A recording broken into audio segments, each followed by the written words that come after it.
சுவிஸில் இருந்தாலும்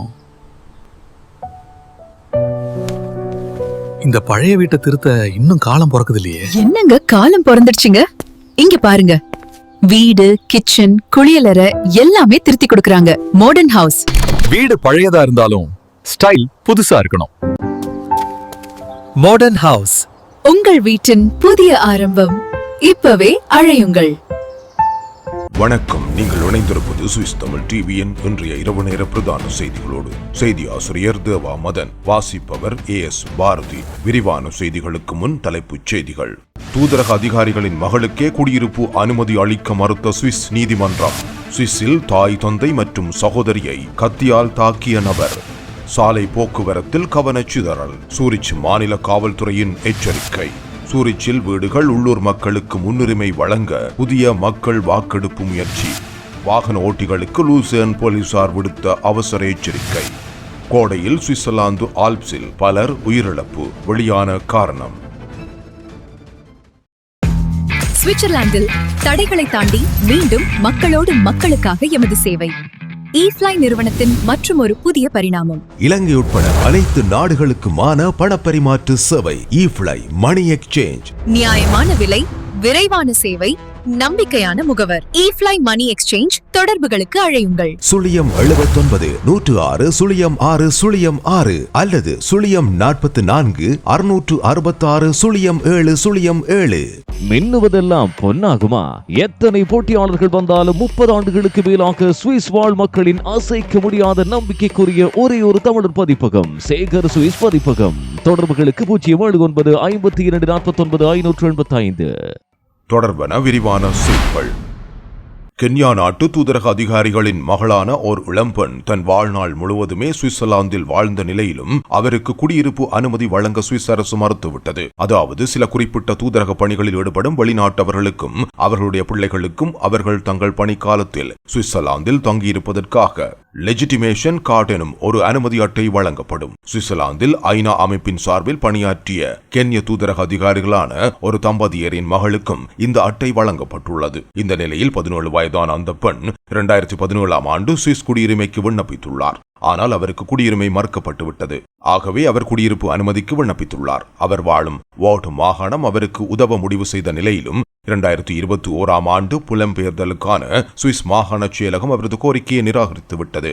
அவர் பெடரல் நிர்வாக நீதிமன்றத்தில் முறையீடு செய்த நிலையில் தற்போது நீதிமன்றமும் அவரது கோரிக்கையை நிராகரித்துள்ளது. அவருக்கு லெஜிட்டிமேஷன் கார்டு கொடுக்கப்பட்டதால் வெளிநாட்டவர்கள் சட்டத்தின் கீழ் வழங்கப்படும் சலுகைகளுக்கு அவர் தகுதி பெற மாட்டார் என்று கூறி நீதிமன்றம் சுவிஸ் மாகாண செயலகத்தின் முடிவு சரியே என்று கூறிவிட்டது. தூதரக அதிகாரிகளின் மகள் எனும் முறையில் அவர் சிறப்பு சலுகையின் கீழ் சுவிட்சர்லாந்தில் வாழ்ந்த காலகட்டம் ஒருவர் குடியிருப்பு அனுமதி கோருவதற்காக சுவிட்சர்லாந்தில் வாழ்ந்த காலகட்டமாக கருதப்படாது என நீதிமன்றம் தெரிவித்துள்ளது. கென்யா நாட்டவர்களை பொறுத்தவரை அவர்கள் சுவிஸ் குடியிருப்பு அனுமதிக்கு விண்ணப்பிப்பதற்கு 10 ஆண்டுகள் சுவிட்சர்லாந்தில் வாழ்ந்திருக்க வேண்டும் என்பது குறிப்பிடத்தக்கது. வீட்டு பராமரிப்பு சேவைகளில் குடும்ப உறுப்பினர்களை வேலைக்கு அமர்த்தும் நிறுவனங்களுக்கு புதிய கடுமையான விதிகளை சூரிச் சுகாதாரத்துறை வியாழக்கிழமை அறிவித்துள்ளது. புதிய விதிமுறைகள் மூலம் ஒரு தெளிவான கட்டமைப்பை உருவாக்குவதே குறிக்கோள் என்று சுகாதார அதிகாரிகள் தெரிவித்துள்ளனர். சில நிறுவனங்கள் குடும்ப பராமரிப்பாளர்களின் சேவையை அதிக விலைக்கு விற்பனை செய்து அதனால் மாநகராட்சிகள் கூடுதல் செலவை சுமக்க வேண்டிய நிலை ஏற்பட்டுள்ளது என்பதை காட்டும் ஆய்வுகள் மூலம் இது தெரிய வந்துள்ளது. சேவையின் தரத்தை உறுதிப்படுத்தும் வகையில் குடும்ப பராமரிப்பாளர்கள் இப்போது ஒரு ஆண்டிற்குள் பராமரிப்பு உதவி பயிற்சியை நிறைவேற்ற வேண்டும். அத்தோடு தகுதி பெற்ற செவிலியர்கள் தொடர்ந்து குடும்ப பராமரிப்பாளர்களுக்கு உதவ வேண்டும். குறைந்தபட்சம் 2 வாரத்துக்கு ஒருமுறை தொலைபேசியிலும் மேலும் மாதத்துக்கு ஒருமுறை நேரிலும் வழிகாட்ட வேண்டும் என்றும் விதிமுறைகள் கூறுகின்றன. செயின்ட் காலன் மாநிலத்தில் கொடூர தாக்குதல் சம்பவம் ஒன்று இடம்பெற்றுள்ளது. 23 வயதான நபர் பெற்றோர் மற்றும் சகோதரியை கத்தியால் தாக்கி காயப்படுத்தியுள்ளதாக செயின்ட் காலன் கேண்டோனல் போலீசார் தெரிவித்துள்ளனர். குறித்த வன்முறை சம்பவம் வெள்ளிக்கிழமை அதிகாலை 2:20 மணிக்கு முன் உண்டர்டோஃப் ஸ்ட்ராசே பகுதியில் இடம்பெற்றுள்ளது. 23 வயதான ஒரு பிலிப்பைன்ஸ் நாட்டு நபர் தனது பெற்றோர் மற்றும் சகோதரியை காயப்படுத்தியதாக சந்தேகிக்கப்படுகிறது. அவர் சம்பவ இடத்திலேயே காவல்துறையினரால் கைது செய்யப்பட்டார். பெற்றோரும் சகோதரியும் கடுமையாக காயமடைந்த நிலையில் அருகிலுள்ள பல்வேறு மருத்துவமனைகளுக்கு கொண்டு செல்லப்பட்டனர். தற்போதைய தகவலின்படி குற்றஞ்சாட்டப்பட்ட இளைஞர் வீட்டினுள் கத்தியுடன் தாக்கி தனது குடும்பத்தினரை கடுமையாக காயப்படுத்தியுள்ளார். சம்பவ இடத்துக்கு முதலில் வந்த செயின்ட் காலன் மாநில காவல்துறை ரோந்து பிரிவு குற்றஞ்சாட்டப்பட்ட நபரை அவரது குடும்பம் வசிக்கும் வீட்டின் முன்பாகவே கைது செய்துள்ளது. வீட்டின் வெளிப்புறத்திலும் உள்ளே 3 காயமடைந்தவர்கள் காவல்துறை மற்றும் மீட்பு குழுவினரால் கண்டுபிடிக்கப்பட்டனர். அவர்கள் முதலில் சம்பவ இடத்திலே அவசர சிகிச்சை பெற்று பின்னர் பல்வேறு மருத்துவமனைகளுக்கு மாற்றப்பட்டனர். இந்த நடவடிக்கையில் செயின்ட் காலன் மாநில காவல்துறை ரோந்து பிரிவுகள், சிறப்பு விசாரணை அதிகாரிகள், ரேகா ஹெலிகாப்டர், 3 ஆம்புலன்ஸ்கள் மற்றும் அவசர மருத்துவர்கள் மருத்துவ குழுவுடன் இணைந்து செயல்பட்டுள்ளனர். செயின்ட் காலன் மாநில வழக்கறிஞர் அலுவலகத்தின் தலைமையில் இந்த தாக்குதலின் பின்னணி தற்போது விசாரணை செய்யப்பட்டு வருகிறது. சூரிச் மாநில காவல்துறை சாலை போக்குவரத்தில் கவனக்குறைவு ஏற்படுத்தும் உபாயங்கள் பற்றி எச்சரித்துள்ளது. பயணிக்கும் போது கவனம் முழுவதும் போக்குவரத்தில் இருக்க வேண்டும். வீடியோ கால் செய்வது, உணவு சாப்பிடுவது, குறுஞ்செய்தி எழுதுவது அல்லது வாசிப்பது இவை அனைத்தும் பயணம் முடிந்த பின்பே செய்யப்பட வேண்டும். கவனச்சிதறல் விபத்துகளுக்கு காரணமாகிறது. அப்கேலிங் பிரச்சாரம் இந்த ஆபத்துகளை தெளிவாக காட்டுகிறது என்று காவல்துறை நினைவூட்டுகிறது. நீங்கள் கார் ஓட்டினாலும், சைக்கிளில் சென்றாலும் அல்லது நடைப்பயணமாக இருந்தாலும் எப்போதும் முழு கவனமும் போக்குவரத்திலே இருக்க வேண்டும் எனவும் சூரிச் கேண்டோனல் போலீசார் விழிப்புணர்வு காணொளிகளையும் வெளியிட்டு உள்ளமை குறிப்பிடத்தக்கது.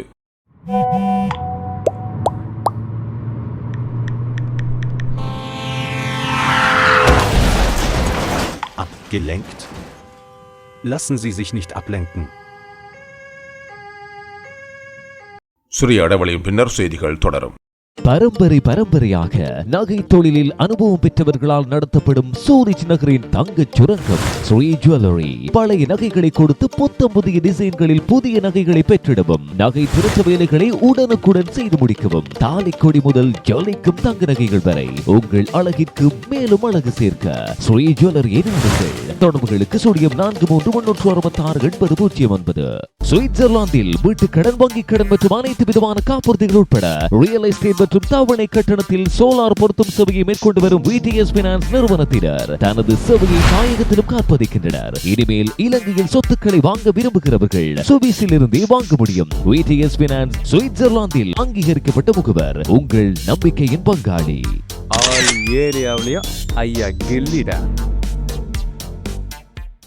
ஜெனீவா பொது போக்குவரத்து நிறுவனம் வரும் திங்கட்கிழமை ஆகஸ்ட் 18 முதல் அதன் வலையமைப்பில் பல மாற்றங்களை அறிவித்துள்ளது. பள்ளிகள் தொடங்கும் நேரத்தில் நடைபெறும் கட்டுமான பணிகள் காரணமாக சில டிராம் சேவைகள் பாதிக்கப்பட உள்ளன. கருச் பகுதியில் நடைபெற்ற பணிகளுக்கு பிறகு லான்சி பேச்சட் மற்றும் பிளாஞ்ச் நிறுத்தங்களுக்கு இடையில் மீண்டும் இயக்கப்படும். எனினும் பிளாஞ்ச் மற்றும் பிளைன் பெலேஸ் இடையிலான மாற்று பஸ் சேவை தொடரும். வழக்கமான டிராம் சேவை டிசம்பர் 6 எஸ்கலேட் பந்தயம் நடைபெறும் நாளில் முழுமையாக மீண்டும் ஆரம்பமாகும். லைன் 15 நேஷன்ஸ் மற்றும் பிரான்சின் ஃபேர்னே டிராம் விரிவாக்க பணிகள் காரணமாக இந்த லைனின் இறுதி நிறுத்தம் காலேஜ் சிஸ்மாண்டி நிறுத்தத்துக்கு மாற்றப்படும். நேஷன்ஸ் பகுதியில் செல்லும் சில பஸ் வழித்தடங்களும் குறிப்பிட்ட இடங்களில் பாதிக்கப்படும். புதிய தற்காலிக லைன் 97 புதிய கல்வியாண்டின் தொடக்கத்தில் கிரான்ஸ் எஸ்ஸட் பகுதியையும் போட்டுமன் பகுதியையும் இணைக்கும் வகையில் தற்காலிகமாக அறிமுகப்படுத்தப்படுகிறது. டிசம்பரில் லைன் 7 விரிவடையும் வரை இது சேவையில் இருக்கும். இந்த பஸ் ஜெனீவா நகர மையம் உட்பட பல இடங்களுக்கு இணைப்பை வழங்கும் எனவும் அறிவிக்கப்பட்டுள்ளது. சூரிச்சில் வீடுகளை ஒதுக்கீடு செய்வதில் உள்ளூர் சுவிஸ் மக்கள் மற்றும் நீண்டகாலமாக வாழ்ந்து வரும் மக்கள் முதன்மை பெற வேண்டும் என்று கோரிக்கை எழுப்பியுள்ளது சுவிஸ் மக்கள் கட்சி. தற்போது சூரிச்சில் வீடுகளுக்கான தேவை அதிகரித்து வாடகை வீடுகள் குறைவாக உள்ளதால் புதிதாக குடிபெயர்ந்த வெளிநாட்டவர்களுக்கு வீடுகள் வழங்கப்படுவது குறித்து பலரிடமும் அதிருப்தி நிலவி வருகிறது. இதனால் வீடுகள் வழங்கப்படும் போது முதலில் உள்ளூர் மக்களுக்கு முன்னுரிமை கிடைக்க வேண்டும் என்ற நோக்கில் சுவிஸ் மக்கள் கட்சி இந்த மக்கள் வாக்கெடுப்பை தொடங்கியுள்ளது. இந்த முன்முயற்சியை மாநில அளவிலான வாக்கெடுப்புக்கு கொண்டு செல்ல 6 மாத காலக்கெடுவில் 6000 கையொப்பங்கள் சேகரிக்கப்பட வேண்டும். தேவையான கையொப்பங்கள் கிடைத்தால் வாக்கெடுப்பு நடத்தப்பட்டு சூரிச்சில் வீடுகள் ஒதுக்கீட்டுக்கான புதிய சட்டம் இயற்றப்படும் வாய்ப்பு உள்ளது. இந்த நடவடிக்கை வீட்டு வாடகை உயர்வு மற்றும் வெளிநாட்டவர்களின் வருகையால் ஏற்பட்டுள்ள உள்ளூர் மக்களின் சிரமங்களை அரசியல் ரீதியாக பயன்படுத்தும் முயற்சியாகவும் பார்க்கப்படுகிறது.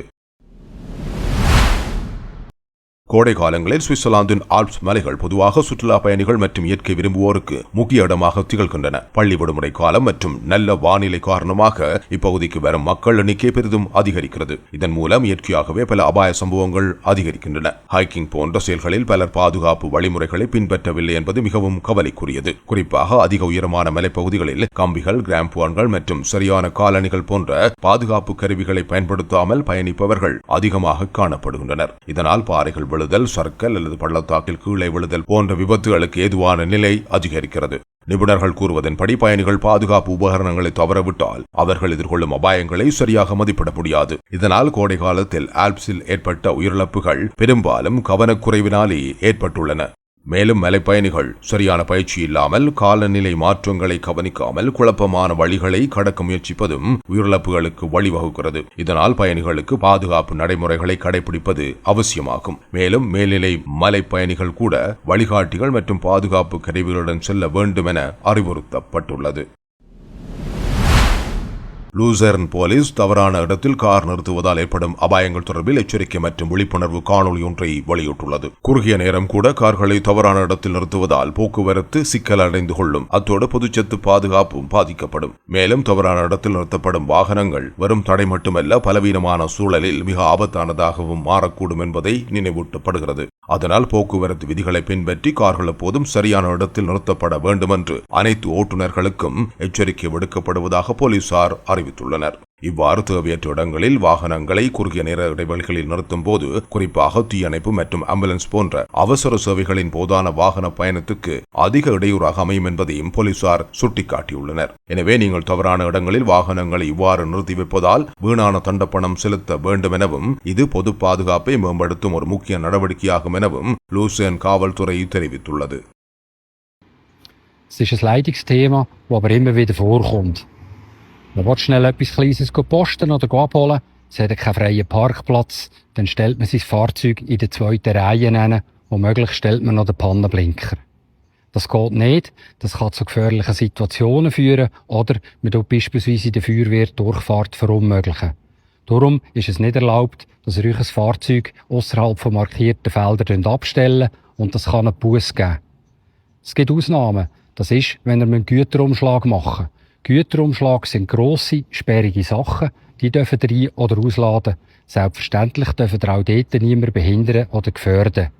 Es ist ja kein Güterumschlag, wenn ihr nur schnell in ein Geschäft geht, etwas Kleines einkaufen oder etwas abholen. Den Pannenblinker am Fahrzeug dürft ihr nur dann stellen, wenn ihr tatsächlich auch eine Panne habt. Oder in einer Situation, wo ihr andere Verkehrsteilnehmende auf eine gefährliche Situation aufmerksam macht. In dem Sinn, tönt euch ein Fahrzeug richtig parkieren, so habt ihr keinen Ärger und müsst euch nicht über einen Bus aufregen. Habt Sorge, gute Fahrt. வேவே அருகே Geneva ஏரியில் செவ்வாய்க்கிழமை மாலை 4 மணிக்கு முன்னதாக மூழ்கிய ஒரு 2 இருக்கை விமானம் வெள்ளிக்கிழமை பிற்பகல் மீட்கப்பட்டுள்ளது. விமானத்தில் இருந்த 2 பயணிகள் செவ்வாய்க்கிழமை நடந்த விபத்தில் தாங்களே படகின் மூலம் தப்பியதாக தெரிவிக்கப்பட்டது. அவர்களுக்கு சிறிய காயங்கள் மட்டுமே ஏற்பட்டன. கோர்சோ வேவி அருகே கடற்கரையில் நடந்த மீட்பு பணிகள் இந்த நிகழ்வுகளுக்காக வாடகைக்கு எடுத்த சிறப்பு கப்பலின் உதவியோடு நடைபெற்றது. இது கிரேன் மற்றும் விண்ட் போன்ற சாதனங்களால் செயல்பட்டது. இந்த மீட்பு நடவடிக்கைகள் சுவிஸ் பாதுகாப்பு விசாரணை அமைப்பும் ஏரி போலீஸ் உதவியுடன் மேற்கொள்ளப்பட்டது. டைவர் குழு அனைத்து நீர் உள்ளேயான இணைப்புகளையும் குறிப்பாக கயிறுகளின் பிடிப்பை பரிசோதித்தனர். 2 இருக்கை விமானம் சுமார் 30 மீட்டர் ஆழத்தில் மூழ்கியிருந்தது. விமானத்தை அபாயமின்றி மீட்க வாரம் முழுவதும் சரிபார்ப்பு பணிகள் மேற்கொள்ளப்பட்டன. மீட்கப்பட்ட விமானத்தில் சிறிய அளவில் எரிபொருள் இருந்ததாகவும் விமானத்தின் எடை சுமார் 600 கிலோ எனவும் தெரிவிக்கப்பட்டுள்ளது. விமானத்தை இயக்கியவர் 62 வயது நபர் எனவும் உடன் பயணித்தவர் 31 வயதுடைய பெல்ஜிய பெண் எனவும் தெரியவந்துள்ளது. குறித்த விமான விபத்துக்கான சரியான காரணம் தொடர்பில் தற்போது போலீசார் விசாரணைகளை முன்னெடுத்து வருகின்றனர். நீங்கள் இதுவரை கேட்டது சுவிஸ் தமிழ் டிவியின் இன்றைய இரவு நேர பிரதான செய்திகள். மேலும் இதுபோன்ற சுவிட்சர்லாந்து செய்திகளை 24 மணி நேரமும் படித்து தெரிந்து கொள்ள சுவிஸ் தமிழ் 24.com என்ற இணையதளத்தை பார்த்திடுங்கள்.